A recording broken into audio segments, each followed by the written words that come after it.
இன்னைக்கு நம்ம தேவிகாபுரம் பெரிய நாயகி அம்மன் கோவிலோட வரலாறு தான் பார்க்க போகிறோம். இதில் மூலவர் கனகரீஸ்வரர், அம்மன் பெரிய நாயகி அம்மன், தலவிருட்சம் வில்வம், தீர்த்தம் சிவதீர்த்தம், புராண பெயர் தேவிகாபுரம், ஊர் தேவிகாபுரம், மாவட்டம் திருவண்ணாமலை. இந்த ஸ்தலத்தோட வரலாறு பார்க்கலாம்.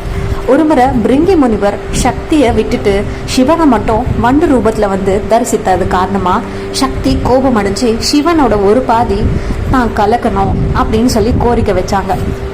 சக்தியானவள் சிவனை விட்டு பிரிஞ்சு சென்றாங்க. இதற்காக சிவன் சக்தியிடம், சக்தியான நீ பூலோகத்துல காஞ்சிபுரம் அப்படின்ற இடத்துல காஞ்சி காமாட்சியா தவம் இருந்து காத்திரு, காலம் கணிஞ்சு வர சமயத்துல உன்னை மணந்து கொள்ற அப்படின்னு சொல்லிட்டு வாக்களித்தார். பின்னர் திருவண்ணாமலைக்கு வந்து வழிபாடு செய்யும் போது என் உருவல் இடப்பக்கத்தில் உனக்கு இடம் தர அப்படின்னு வாக்களிச்சாரு. சிவபெருமான் கூறியபடி சக்தி தேவியும் காஞ்சிபுரத்துல சமம் இருந்த போது ஏகாம்பரநாதரை மணந்தார்.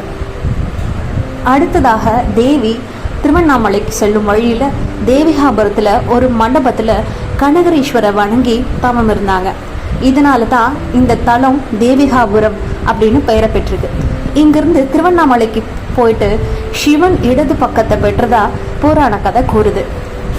கோவிலோட சிறப்பு: திருவண்ணாமலை மாவட்டத்துல அண்ணாமலையார் ஆலயத்துல அடுத்து பெரிய ஆலயமா ஆரணியில அடுத்த தேவிகாபுரம் அருள்மிகு பெரிய நாயகி அம்மன் ஸ்ரீ கனகரீஸ்வரர் ஆலயம் இருக்கு.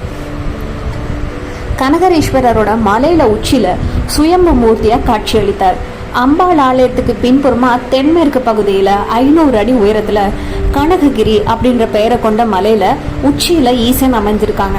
அம்பிகை பெரிய நாயகிக்கு இங்கு தனி ஆலயம் அமைக்கப்பட்டிருக்கு. மலை அடிவாரத்துல உள்ள பெரிய நாயகி கோவில் சக்தி பீடங்கள்ல ஒன்னா கருதப்படுது. பொன்மலை நகர் கோவில் இதோட மற்றொரு பேர். கனகரீஸ்வரர் கோவில்ன்றதோ இன்னொரு பேர்.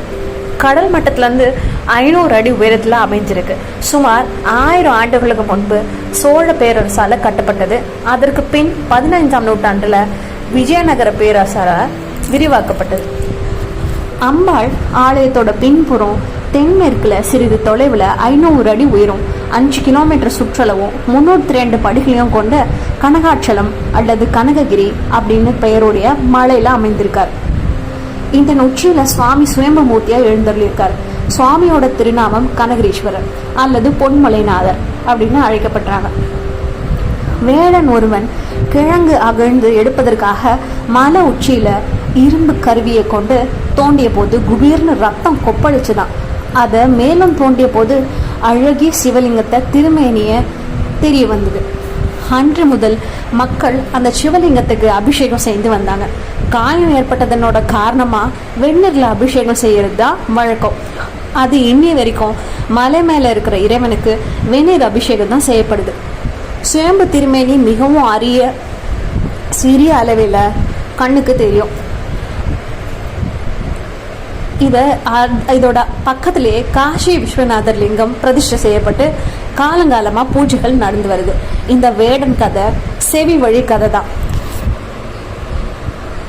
கற்றவர் போற்றும் காஞ்சி மாநகரில் அன்னை காமாட்சி தனி பெரும் ஆலயத்துல எழுந்தருளி இருப்பது போல இங்கும் அன்னை ஆதிசக்தி தனி ஆலயத்துல எழுந்தருளிருக்காங்க, அருளாட்சி புரிந்து வராங்க. இவ்வன்னையோட திருநாமம் பெரிய நாச்சியார் இல்லைனா பெரிய நாயகி அப்படின்னு அழைக்கப்படுறாங்க. தேவிக்குரிய இவ்வாலயம் ஊரினோட நடுவுல அமைஞ்சிருக்கு. 7 நிலை ராஜகோபுரம் மற்றும் 3 பிரகாரங்கள் அமைக்கப்பட்டிருக்கு. தேவி இங்கு தவம் இருந்து பங்குனி உத்திரத்தின் போது சுவாமி மலையிலிருந்து கீழே இறங்கி வந்து திருமணம் செஞ்சு கொண்டு போறார் அப்படின்னு சொல்லிட்டு இத்தலத்தோட சிறப்பு. ஒரு முறை இத்தலத்தின் வழியே போருக்கு சென்ற பல்லவ மன்னன் இங்குள்ள சிவனோட பெருமையை பத்தி கேள்விப்பட்டாங்க. போர்ல வென்றா சிவனுக்கு கோயில் கட்டுறதா வேண்டிட்டாங்க. வெற்றியும் பெற்றாங்க. சிலர் கஷ்ட காலத்துல கடவுளுக்கு நேர்ந்து கொள்வாங்க, ஆனா செயல் முடிந்ததும் கடவுளை மறந்துடுவாங்க. அதே போல மன்னனும் வெற்றி கலைப்புல இப்படியே மறந்துட்டாங்க. மீண்டும் ஒரு நாள் கஷ்டம் வரவே சிவன் கோவிலுக்கு கட்டினாங்க. ஆனா வேடன் கண்டெடுத்த சுயம்புலிங்கம் காணாம போயிடுச்சு. வருத்தம் அடைஞ்ச மன்னன் காசியிலிருந்து வேறு லிங்கம் கொண்டு வந்து பிரதிஷ்டை செஞ்சு கும்பாபிஷேகமும் நடத்தினாங்க. கும்பாபிஷேகம் நடந்து முடிஞ்சதும் மறைந்த சுயம்பு லிங்கம் கிடைச்சது. கடவுள் தன்னை மறந்தவரை தானும் மறந்து விடுகிறார் அப்படின்றதுக்கு இந்த நிகழ்ச்சி உதாரணமா இருந்தது. அவருக்கு மன்னன் கனகரீஸ்வரர் அப்படின்னு பெயரிட்டு அதே கருவறையில பிரதிஷ்டை செஞ்சாங்க. இப்படியாக ஒரே கருவறையில 2 லிங்கத்தை நீங்க இங்க பார்க்கலாம். இந்த மாதிரி 2 லிங்கம் ஒரே இடத்துல கருவறையில பிரதிஷ்டை பண்ணி நீங்க எங்கேயும் பார்க்க முடியாது. உள் மண்டபத்துல தூண்ல சிற்பக்கலைக்கு எடுத்துக்காட்டா 9 பெண்களோட சிலையை யானை நிற்பது போல வடிவமைச்சிருப்பாங்க. மலையை விட்டு கீழே இறங்கி வழியில தேவி தவம் செஞ்சதா கருதப்படுது. அன்னையோட திருவடி அங்க வச்சிருக்கு மலையோட கீழ் அடிவாரத்துல. மலை அடிவாரத்துல கோக்கிலாம்பாள் சமதை காமரேஸ்வரர் கோயில் இருக்கு. இந்த கோயில் மொத்தமா 9 கல்லால் அமைக்கப்பட்டிருக்கு. மலையோட அம்மன் இல்லாததால பிரதோஷம் இங்கு நடத்தப்படுகிறது. பௌர்ணமி நாட்கள்ல 305 கிலோமீட்டர் தூரம் உள்ள இந்த மலையை கிரிவலம் வராங்க. இறைவன் எழுந்தருளிய இடங்கள் நறுமணம் கமிழும் சோலைகளா இருந்தன. அதனால சோழர்கள் சூழ்ந்த கோவில்கள் எல்லாத்தையும் சோலையோட பேர்ல வழங்கப்பட்டிருக்கு. அதாவது கான்றது சோழன் பொருள். திருக்கோலிக்கா, திருவானைக்கா, திருக்கோடிக்கா, திருநெல்லிக்கா இப்படின்ற திருத்தலத்தங்களோட பெயர்கள்ல காண முடியறத கண்டு தெரியலாம். அதே போல இறைவன் உரையும் கோவில் தேவிக்கா அப்படின்னு வழங்கப்பட்டது. அதோட புறம் அப்படின்ற சொல்லு சேர்த்துக்கிட்டாங்க. இப்போ தேவிகா புறம் அப்படின்னு அழைக்கப்படுறாங்க. அப்புறம் இதுவே மருவி தேவிகாபுரம் அப்படின்னு மாறிச்சு. ஆலயத்துல நுழைவு வாயில இருபுறம் புடைப்பு சிற்பங்கள் அமைஞ்சிருக்கு. லிங்கோத்வவர், நரசிம்மர், காலபைரவர், நந்தி, நடனமாதர், துவாரக பாலகர் போன்ற அற்புதமான சிற்பங்களை நீங்க பார்க்கலாம். முகமதியர் படையெடுத்ததுனால சிலவற்றை இந்த சிற்பங்கள் எல்லாம் சிதைந்து போயிருக்கு.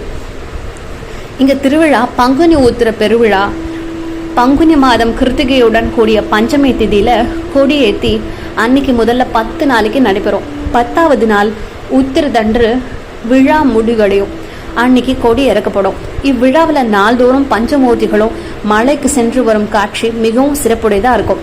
சித்திரை மாசம் நடராஜர் அபிஷேகம் புரட்டாசி, நவராத்திரி ஐப்பசி, மலையின் மீது சுவாமிக்கு அன்னாபிஷேகம் கார்த்திகை தீப திருவிழா மாசி, மகா சிவராத்திரி. இவை தவிர பௌர்ணமி கிரிவலம் இத்தலத்துல மிகவும் சிறப்புடையதா இருக்கு. பிரதோஷமும் மிகவும் சிறப்பாக நடைபெறும். திறக்கிற நேரம் மலை மீது இருக்கிற கோவில்ல காலையில 8 மணிலேருந்து 10 மணி வரைக்கும் தான் திறந்திருக்கும். கீழே உள்ள அம்மன் கோவில் தான் காலையில 6 மணிலேருந்து 12 மணி, மாலை நேரத்துல 5 மணிலேருந்து 8 மணி வரைக்கும் திறந்திருக்கும்.